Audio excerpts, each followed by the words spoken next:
वसमतमधील विद्युत महामंडळ तांत्रिक कर्मचारी सहकारी पतसंस्थांमधील आज अध्यक्ष, उपाध्यक्ष तथा संचालक मंडळाची बिनविरोध निवड करण्यात आली आहे। यावेळी या पतसंस्थेच्या अध्यक्षपदी चव्हाण अर्जुन कुंडलिकराव तर उपाध्यक्षपदी श्रीमती पैंजणे प्रणिता गणपतसा यांची बिनविरोध निवड करण्यात आली आहे। तर सूर्यवंशी गोपीनाथ रामराव यांची सचिवपदी बिनविरोध निवड करण्यात आली आहे। यामध्ये पतंगे रणजित त्र्यंबकराव, बाभळे वैजनाथ शिवाजी, यमलवाड शिवाजीराव माधवराव, पाचपुते ज्ञानेश्वर धोंडीबा, बोबडे ज्ञानेश्वर सुंदरराव, श्रीमती बर्गे अन्नपूर्णा भाऊराव, ठोके राधेश्याम मोहनराव, चव्हाण विनायक गुलाबराव यांची संचालकपदी बिनविरोध निवड करण्यात आली आहे। या नवनिर्वाचित संचालकांचा तथा अध्यक्ष, उपाध्यक्ष, सचिवांचा सत्कार करण्यात आलाय। यावेळी अनेकांची उपस्थिती होती। या बिनविरोध निवडीमुळे एकमेकांच्या अंगावर गुलालाची उधळण करत जल्लोष साजरा केल्याचं पाहायला मिळाले। विद्युत मंडळ तांत्रिक सहकारी पतसंस्था मर्यादित वसमत या पतसंस्थेची 2023 ते 28 पंचवार्षिक निवडणूक आयोगाने जाहीर केली होती।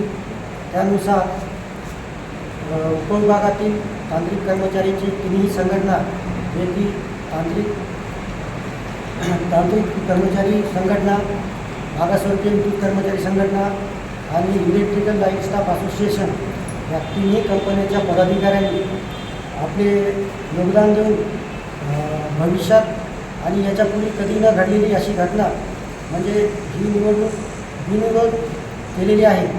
त्यामध्ये बिनविरोध करताना आज रोजी निवडणूक मंडळाचे अधिकारी श्री दुपरे साहेब आणि पतंगे साहेब हे उपस्थित होते आणि अध्यक्ष, उपाध्यक्ष आणि सचिव याची आज निवड करण्यात आलेली आहे।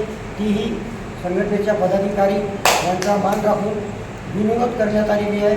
त्यानुसार आज अध्यक्ष नवनिर्वाचित अध्यक्ष म्हणून श्री अर्जुन चव्हाण, उपाध्यक्ष श्रीमती प्रणिता पैंजणे मॅडम, सचिव श्री सूर्यवंशी साहेब आणि संचालक मंडळामध्ये रणजित पतंगे, वैजनाथ बाभळे, शिवाजी यमलवाड, ज्ञानेश्वर पाचपुते, श्री ज्ञानेश्वर बोबडे, श्रीमती अन्नपूर्णा बर्गे मॅडम, राधेश्याम ठोके आणि विनायक चव्हाण हे बिनविरोध यांची संचालक मंडळ म्हणून आज नियुक्ती करण्यात आलेली आहे।